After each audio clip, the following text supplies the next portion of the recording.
telling me that you have a way to defer the tax situation there? Is that what you're telling me? Yes, absolutely. Yes. And so the first one I was referring to is a 1031 exchange, which only applies to investment real estate. The second one I'm referring to is called a deferred sales trust. A real eye-opener to see that there are ways that people can use the regulatory framework, if properly structured, to invest 1031 exchange dollars in things that you would not think were like kind to what they exited from. So it was very impressive. I got to say, you are the first one I've seen pull this off, and I'm pretty hesitant to believe in a lot of these kinds of things.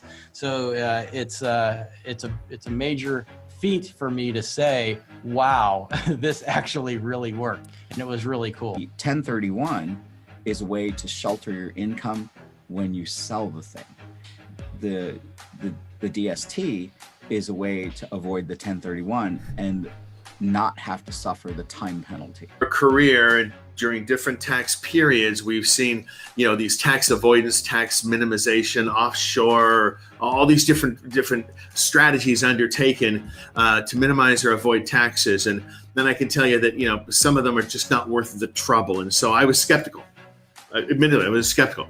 I thought, oh yeah, here we go, another one of these, right?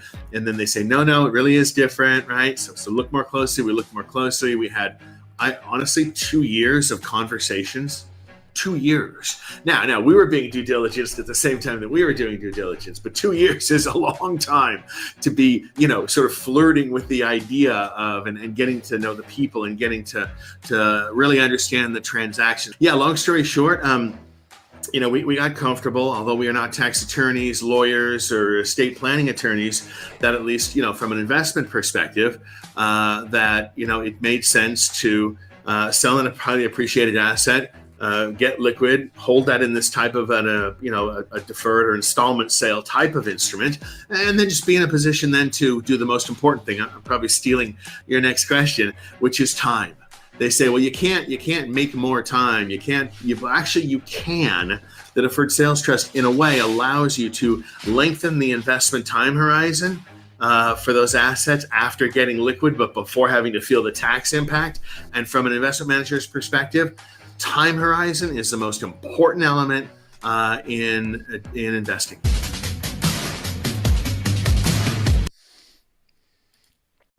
Hello, everybody. Hey, welcome to another Capital Gains Tax Solutions Deferred Sales Trust Mastermind, where we believe most high net worth individuals and those who help them, they struggle with clarifying their capital gains tax deferral options. Not having a clear plan is the enemy, and using a proven tax deferral strategy such as the Deferred Sales Trust is an amazing way for you to create and preserve more wealth, defer hundreds of thousands to millions of dollars of tax, help your clients, friends, family exit cryptocurrency, businesses, real estate, because it's no longer just about cash flow, it's about tax flow.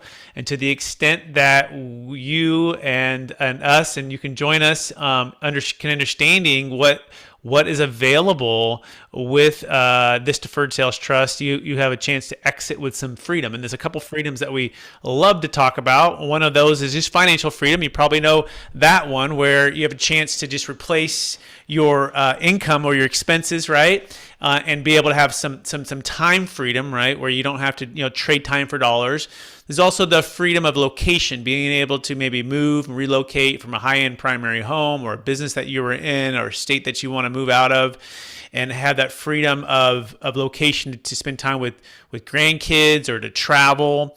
But there's also something called entrepreneurial freedom, where you have the ability to go into a new venture and a new opportunity maybe to go into real estate ventures or to a new tech startup or new cryptocurrency startup. Whatever that might be, you might have a huge tax that's in the way, and that 30 to 50% of that gain is going to be wiped out.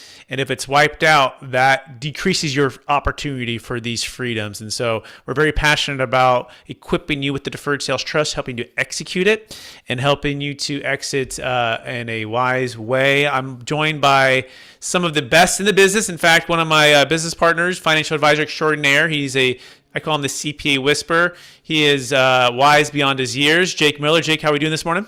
Doing wonderful. Enjoying the great weather back here in Utah. Been traveling the last couple of weeks and glad to be home.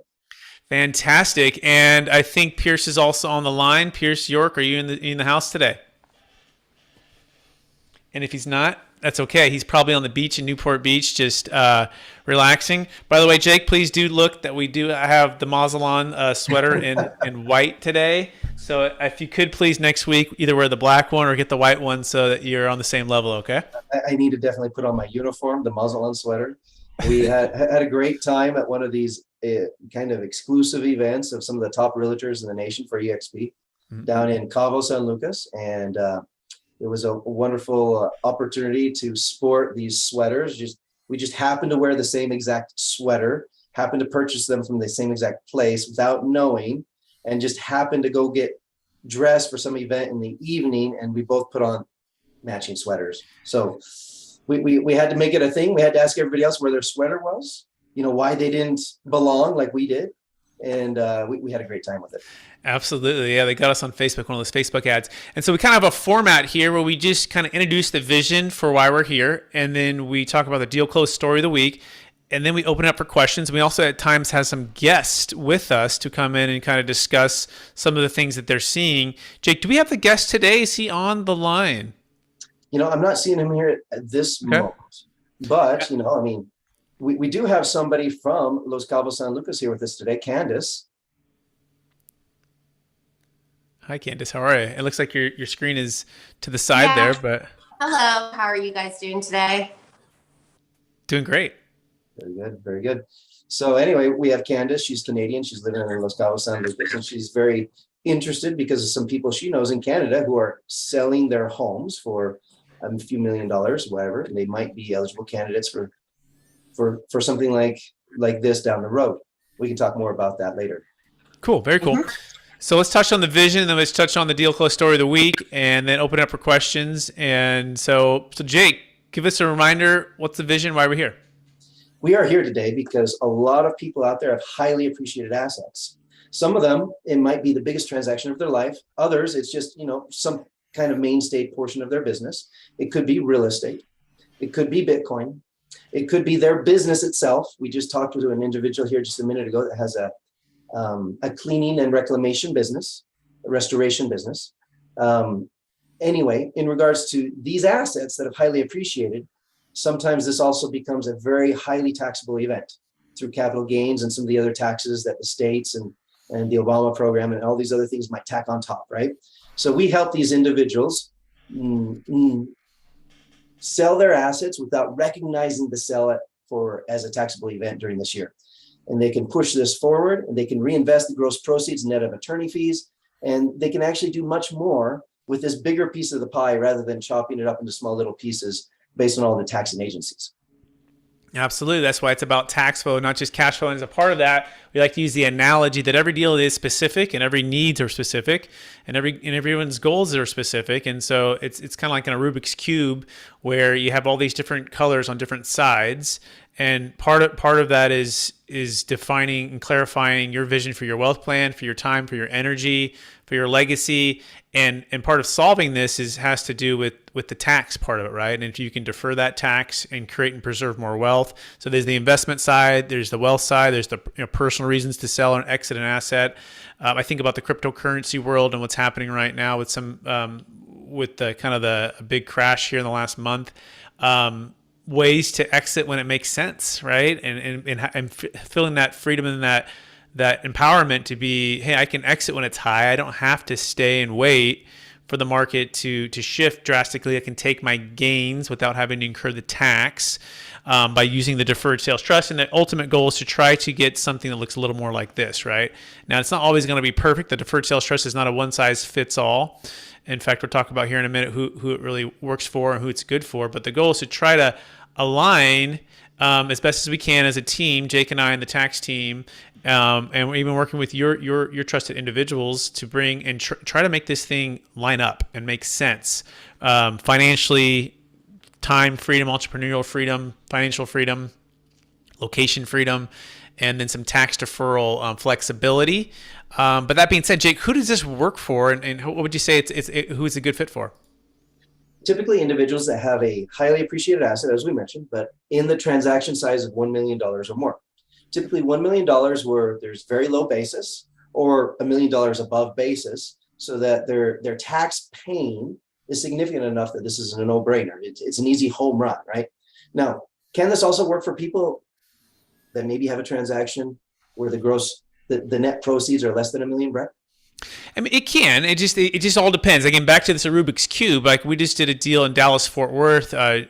Jake and I did, for a client who has a $8 to $10 million net worth, and they were selling their first deal, was closing in like a couple of weeks. This is a few months back, and it was only $250,000. And so for them, it was some tax for sure. And by itself, we would say no on if it was like a solo deal. But in the grander scheme of things, again, his Rubik's Cube is more complicated than just one asset at $250,000. His ultimate goal is to be like this. He can consolidate multiple assets into one, so it can work. It also depends what state you're in. If you're in California or New York or in these higher tax states, you have more pain. And really, what we like to see is a ratio, a good solid ratio.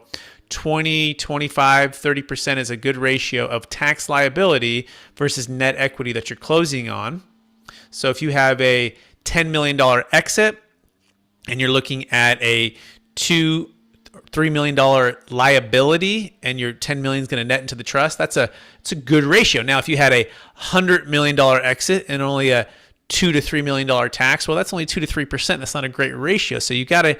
It's not a one size fits all. But we have found, no matter what state you're in, or no matter what you're selling, S corp, LLC, LP, C corp, if it's a partnership split, get investment real estate, primary home, if there's at least $1 million gain and $1 million net proceeds, then it's a home run. The only little small exception to that is if you've lived in a house 2 of the last 5 years and you're married, then you have a $500,000 exclusion tax-free, which is an amazing thing, or $250,000 if you're single. So again, this is part of why we provide, even right now, and someone might have a live deal, and we're going to open it up for discussion here shortly, where you can actually ask us this question if it's a good fit for you, and we will put our brains together and we'll try to make this make sense. Jake, anything to add to that? Well, just a deal that I spoke to this morning. There is a 20-plex in Phoenix, and it's a $6 million deal. And there's some intricacies here based on what's going on, because the owner is actually foreign. It's a foreign owner. But on the U.S. side of everything, it kind of works the same, in the sense that everything that we're dealing with here in the United States, whether or not we recognize the transaction in 2022 as a taxable transaction, that is what the Deferred Sales Trust helps us accomplish in moving the recognition of that transaction forward. And you got to kind of think about it as if this were some kind of qualified account, even though it's not, and it's a different tax code. But most people are familiar with like an IRA or a 401k, where they have assets inside of that, and they may buy and sell assets inside of their 401k, every now and then, rebalance, what have you. And those transactions are not taxable. They're not being recognized right now as a taxable transaction. And that's kind of what we do with the Deferred Sales Trust, is we help individuals who are otherwise going to sell a highly appreciated asset now, whether it's the 20-plex or your personal residence. And if the tax paid is significant enough, we exchange that asset into the trust.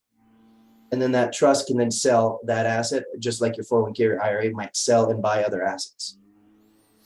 Yeah, very good, very good. And so that leads into the next part of the mastermind, which is the Deferred Sales Trust deal close story of the week. And this is actually a repeat client. In fact, they are, let's say, so happy or so thrilled with the results so far that this is the 5th deal. And it comes in at their biggest deal. In fact, they started out with a $20 million multifamily property in Las Vegas, and then it went to a $16 million property in Phoenix, and then it went to another deal in Arizona, another one in Arizona. I got to get all of these straight because now we're on the 5th one. Anyways, we're all the way back to Vegas, and it's a $48 million deal. That's right. They did a $33 million deal in Phoenix a month ago, and now they just did a $48 million deal. So now they had partners, right? So this isn't all of just their capital. They had a lot of LPs. So the first thing to understand is the Deferred Sales Trust does work for multifamily syndicators. That even if you have LPs, most LP, multifamily, and GP syndications, they're kind of constrained because the whole partnership generally has to move, which means everyone would have to do a 1031 exchange, which means most syndicators are not doing 1031 exchanges. In fact, I would say 95% of the ones out there are just building or buying, improving, and then selling in 3 to 5 years. Everyone pays their tax. Everyone comes back together. And so they're missing out on the opportunity to defer the depreciation recapture and the capital gains tax of somewhere between, again, 25 to 50%, just depending on what state you're in. And where you're at with that. And so they took their GP positions and they exited. Now one LP jumped in. So these guys, they had 4 deals they did kind of by themselves.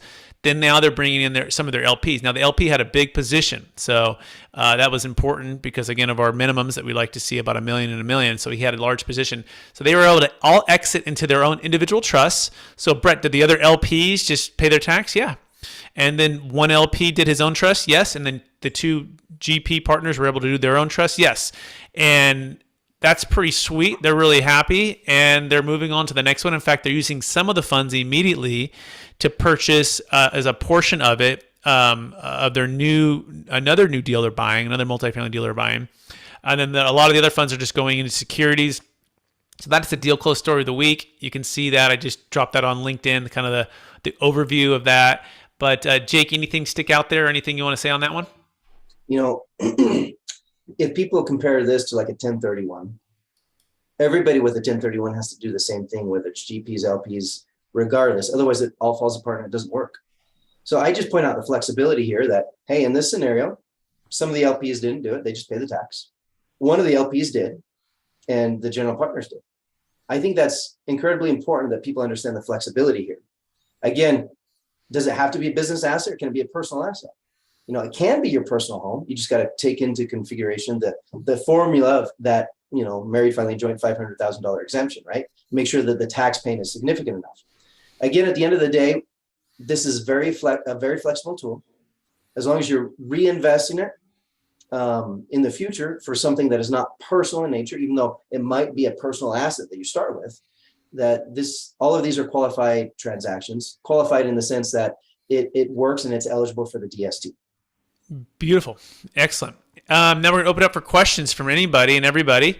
You might have a live deal. You might have a thought or a question on anything that Jake and I just said. You could just type it in the chat. And you could, if you also type in the chat first name and where you're from, that would be cool as well. And you can unmute yourself. You can raise your hand, all of the above. So what questions do you have for Jake and I on the Deferred Sales Trust?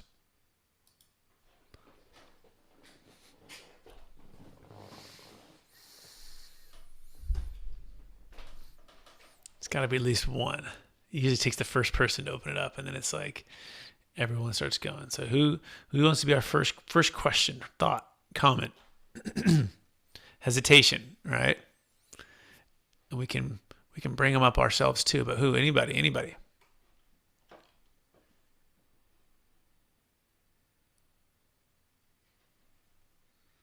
Cool.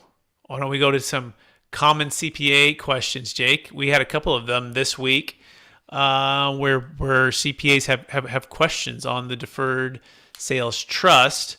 I had one case working on, it's already a client. We already closed. He's getting a new CPA, and this new CPA is cautious, is concerned, is not sure on the Deferred Sales Trust and the tax return filing for his new client. And so, questions about constructive receipt, questions about the California Franchise Tax Board notice, and just kind of general questions. So, Jake, when people ask, Deferred Sales Trust, what are some common questions a CPA might ask, and how do we help people get confidence that it's legal, it works, and just in case they have an audit, what happens? Absolutely. There's a little bit of a learning curve for a lot of different people, especially if they're being brought in last minute, like the CPA, right? And a few things just to put them at ease. What is the history of the Deferred Sales Trust? Well, it's been around 26 years now, 25, 26 years, going on 26.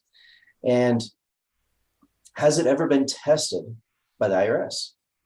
I mean, are there enough of them out there that the IRS has actually looked at it, that the IRS has either reviewed it or audited it? And again, based on the game of large numbers, if it's been out there enough, this is an important thing. Like, is it out there enough that it's been tested? And the answer is yes. And not only once, not only twice, up to 22 times, it's either been reviewed or audited. Now, what were the results of those audits? An important question, right? Every single one of those, whether it was just a review or an audit, came out with a 0 findings and a 0 change. And what is that, Brett? What is a finding? What is a change? I mean, people ask these questions and they need to know how significant the answer is, right? So a finding means, hey, they found something that was wrong. It's pretty self-explanatory, right? It may not be that egregious, but it was wrong. A change is that it was so egregious that something's not going to work. Not only was it wrong, but it may become disallowed, or it may require something rather structural or substantial that in order for it to be effective, it has to be changed. And neither of those two things happened with the Deferred Sales Trust. And let me tell you how uncommon that is now, so that you again understand the importance of those results. How uncommon is it that an auditor who is doing a review or is doing an audit would have a 0 findings and a 0 change? Well, Brett, having worked with a very large association of accountants nationally, over 10,000 accounting firm owners, members of this association, they had me review their list. Now, I didn't go through every single one myself, but they had a list of 400 and something strategies. I think 423.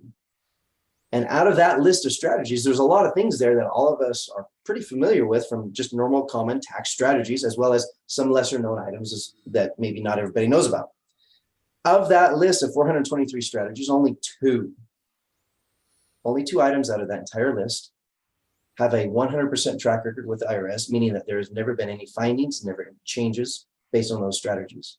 So when I say stuff like that to a CPA or a tax attorney or somebody who understands this, their eyes just light up, and it's almost like a huge pressure is lifted off their shoulders, because they were nervous. They were like, I don't know if I should, be on board with this. I might have to do months of research, and just a few little details like that usually puts them at ease. Usually they want to see some evidence. They want to, confirm what I'm saying. I'm not just believe it, right? Which is perfectly fine. We like to provide that. But those are some of the big highlighted items that help put other professionals at ease, and usually allow us to work very, very well together to help make this happen for the client.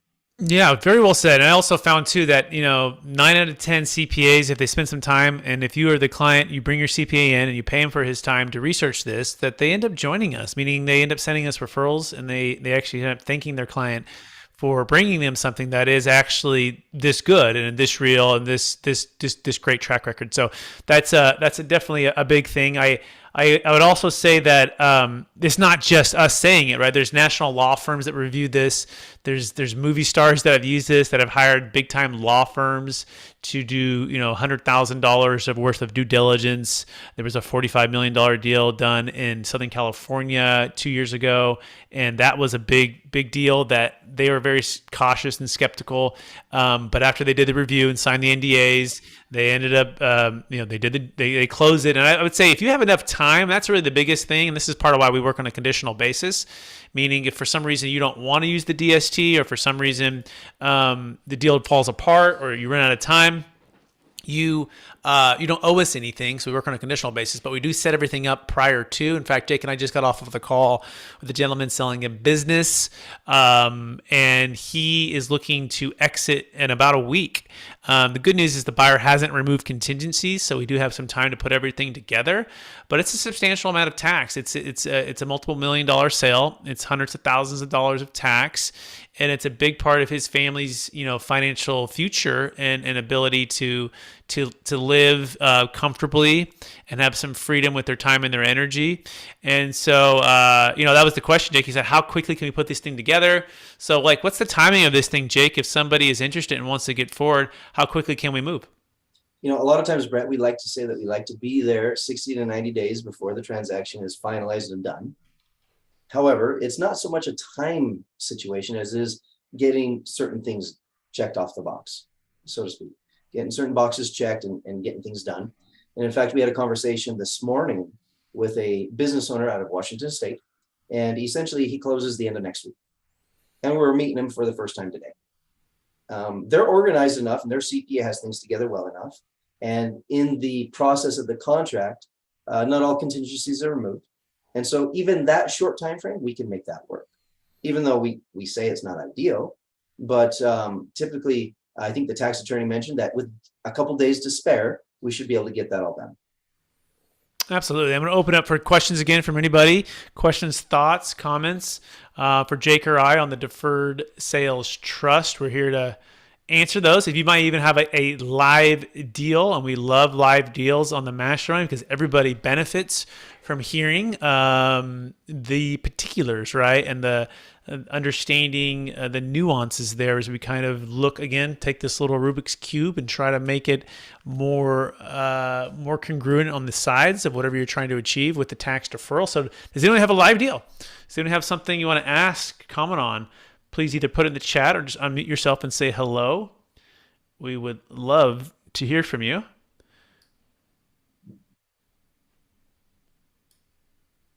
By the way, this happens every Friday, 10 a.m. Pacific Standard Time, 1 p.m. Eastern. This is the Deferred Sales Trust Mastermind.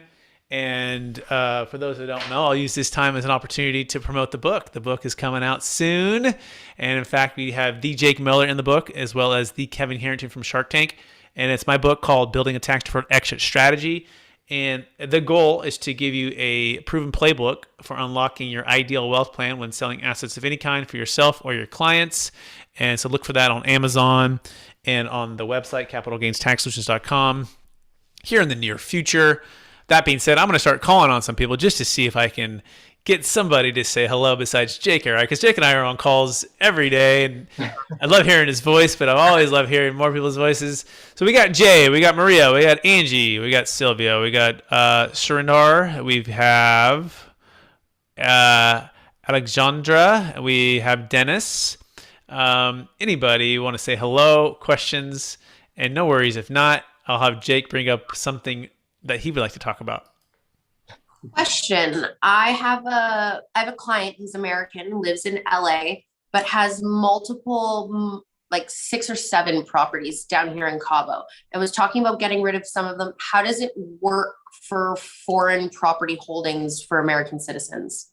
Let me talk about a client real fast out of, he has German descent, California resident, and receiving an inheritance, so to speak, basically 5 large properties in Germany, in Berlin, that are being sold, and he gets 1/7 of each of the proceeds, right? So likely $5 million deal coming to him. And since it's coming from out of the country, but he is a U.S. resident,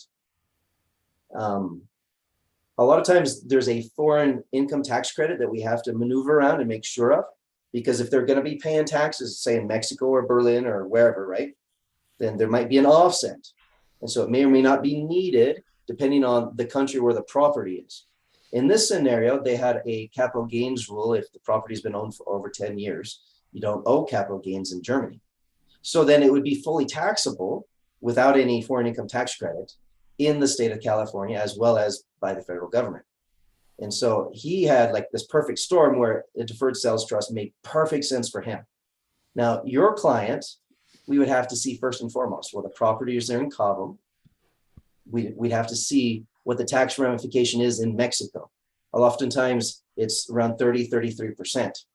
Now, if it's 33%, something of that nature for the properties held in Mexico, and he pays that tax first, and then the proceeds flow into the United States. The United States is notorious for taking global income and taxing proceeds from any different direction, but there is a foreign income tax credit that might pass through and offset what his tax liability would be. Now, being a California resident, even though the tax might be somewhat high in Mexico, it may not completely offset all of the tax ramification in the state of California. because of that extra California 13.3% or whatever, in addition to the Obama tax 3.8, in addition to the 20%. And so again, we have to run the numbers, work with their accountant. We're happy to work with their accountant. If they don't have an accountant, we have teams of accountants that can work with them. And we can actually do an estimate to see if the tax paying and the tax flow is significant enough to warrant the use of the deferred sales trust. And that actually sounds like a pretty exciting client.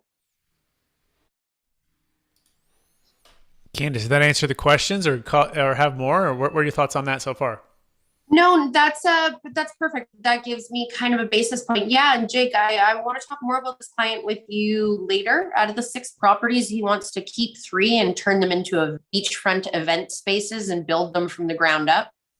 He's owned all the properties for about 20 years, and he wants to offload the rest of the properties because he hasn't done anything with them in the last 20 years.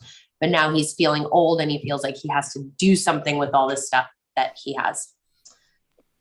The deferred sales trust is definitely a financial tool, if I were just to really simplify it, that allows people to divest of current assets and reinvest in other assets without incurring that tax hit. Obviously, when we're working across borders, we can't control what other countries do, but we can control what the U.S. tax ramification would be with the deferred sales trust. Okay. Although it is important to mention too, Candace, I have a quick question, just to see if you could add some more value to him. You say he has 6 properties. What would you say the total value of those 6 properties are? The one beachfront in Cerritos has got to be a $6 million property, at least freestanding, just the one property from my understanding. Okay. His family, his dad was a LA plastic surgeon, invested in tons of real estate down here 20, 30 years ago when there was, only Cabo was only half built at that point. And they were able to land 3 beachfront properties, large ones, and they're currently all undeveloped. So the potential there is huge. So he's looking to unlock that $6 million that's been tied up, tax, and not have flexibility, and then use that to go build on those other three properties. I think that's from what I understand.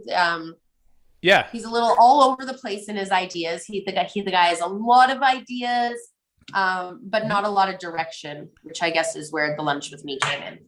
Yeah, his situation probably looks a little bit like this, right? It's a Rubik's cube with a lot of different colors, a lot of different movements, and so yeah, that's part of why we love to solve that problem and earn the right to be a part of his dream team. But just so everyone understands with the ability what the Deferred Sales Trust can do, you have the opportunity to not only help him unlock this capital, but then to be able to accomplish what he's been wanting to do, which is build these other lots that are beachfront that they've been able to land for many, many years.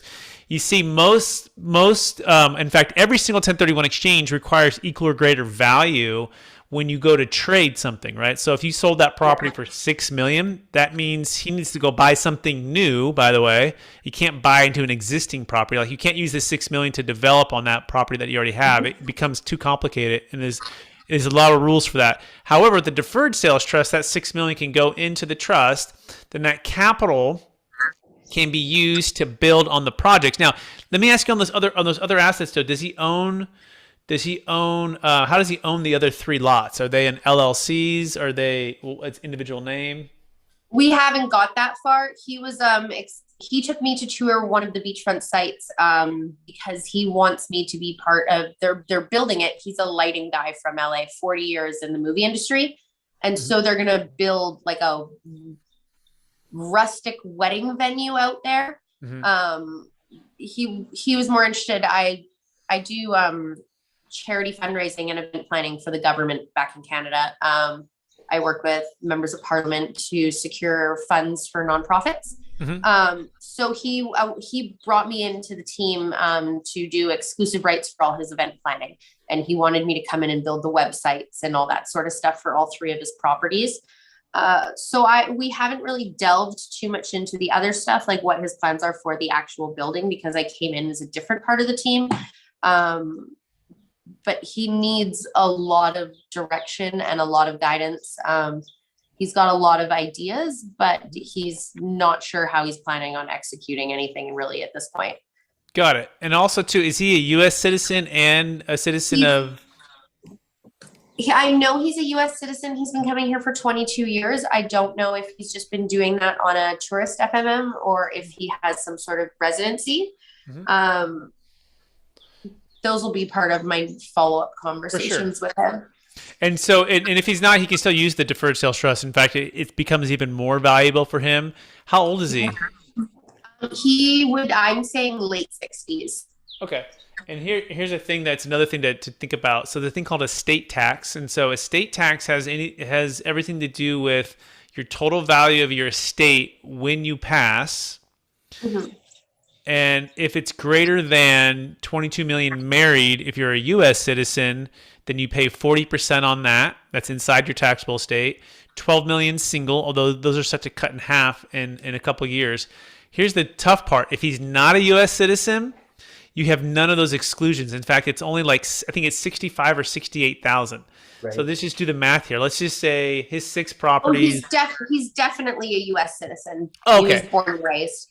That's good. So then he doesn't have, but imagine you know someone else from Canada or whatever else that owns assets in America or from anywhere and who's not a U.S. citizen. They are subject to the United States estate tax, which essentially you have no exclusion. So you'll imagine this client was not a U.S. citizen and all of his values of all of his properties are 15 million. I'm just throwing a number out, right? Yeah. And that would mean 40% of the 15 million would be gone. Like if he didn't use the deferred sales trust, I mean, he would, if he dies, he'll die. We're all going to die, right? Upon death, 40% of 15 million would be $6 million eliminated. I mean, no stepped up basis solves this. No 1031 solves this. The deferred sales trust does solve this. Without buying life insurance, without giving it all away to charity, without having to gift it to anybody, you just can. Now it does take an exit, it does take a sale, so you'd have to sell the assets. Now in this scenario, it sounds like he is a U.S. citizen, and if he's married, is he married or single? Single. Okay, so that means the 12 million would be excluded at this point, although it's set to drop to 6 million in 2025.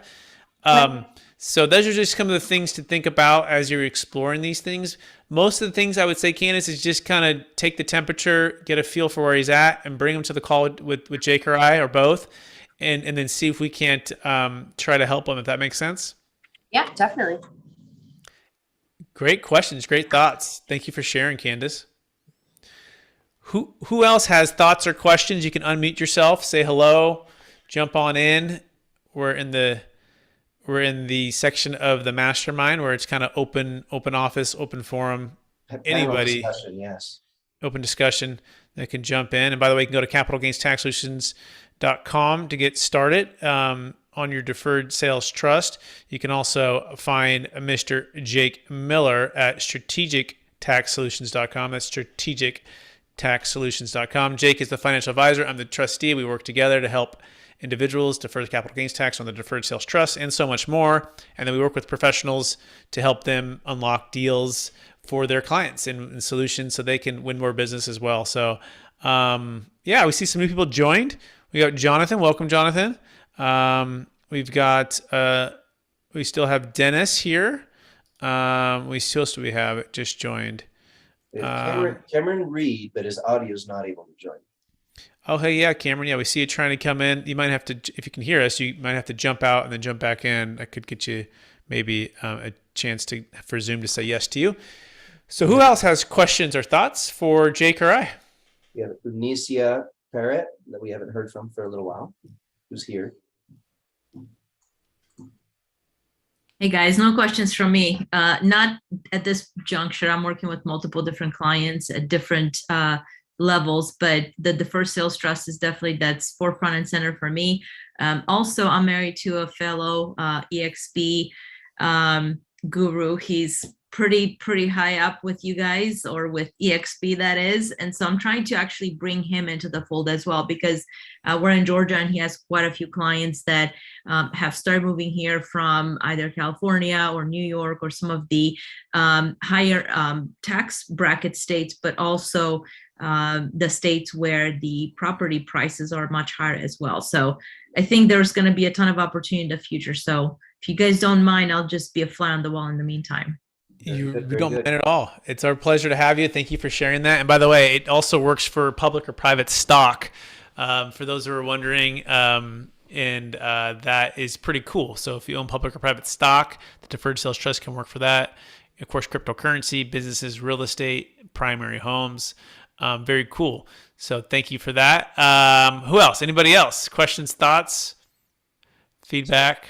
So concerns? in regards to what Alicia was mentioning, Brett, there's an interesting thing that we can help assist or at least encourage the effort towards, and that is Nexus.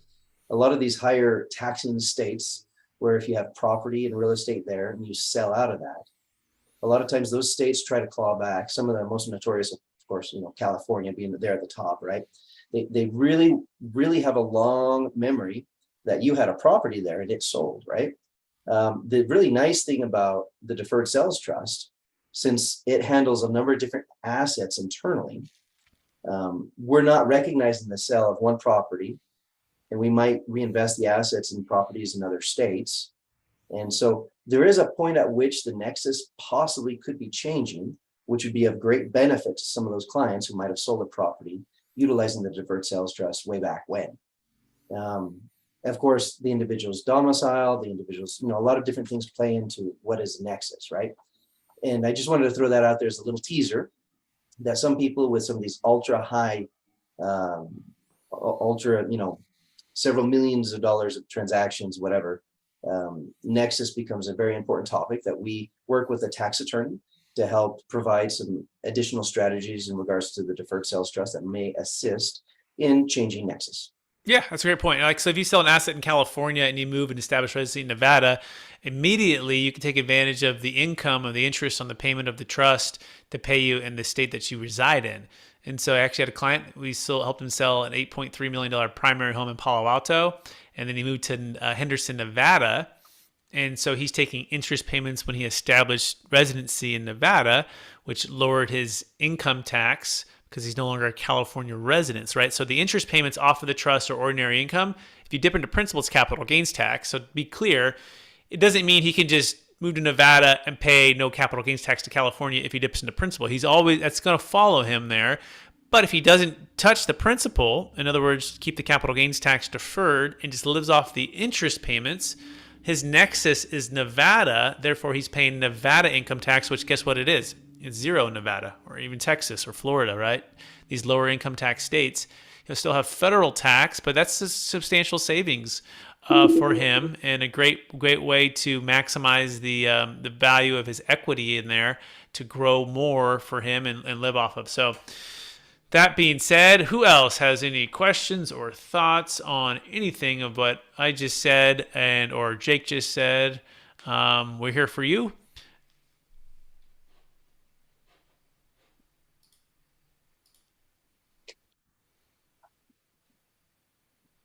It's been a pregnant minute since we heard from Sridhar. I'd like him just to say hello if he doesn't mind.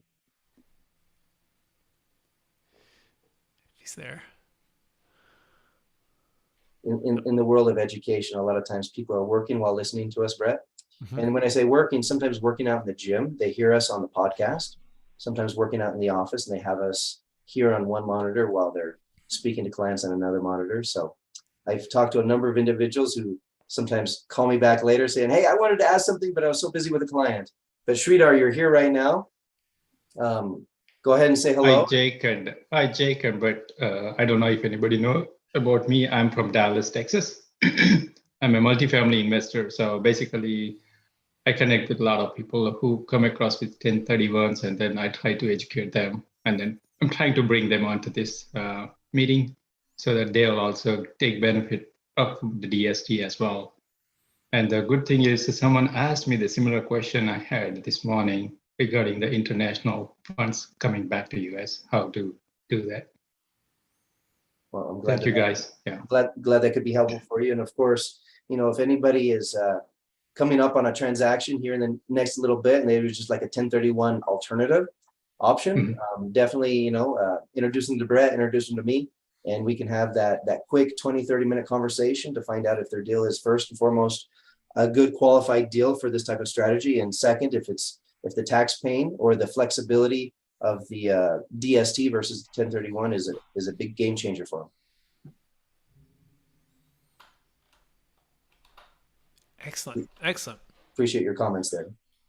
Anybody else? And we can always end early too. We don't need to go the full hour. Like this, we'll give you the 17 minutes back on top of your hour, which is totally cool. I'm looking forward to the next couple weeks. We've got some closings happening and reporting back to everybody. But if you guys want to learn more, of course, you can subscribe to the YouTube channel, Capital Gains Tax Solutions. You can also, again, check out the book that's coming out here pretty soon, Building a Tax Deferred Exit Strategy. And then, of course, invite more people to this. Just keep coming back. We appreciate everyone out there. Jake, if people want to get in touch with you, where's the best place for them to find you?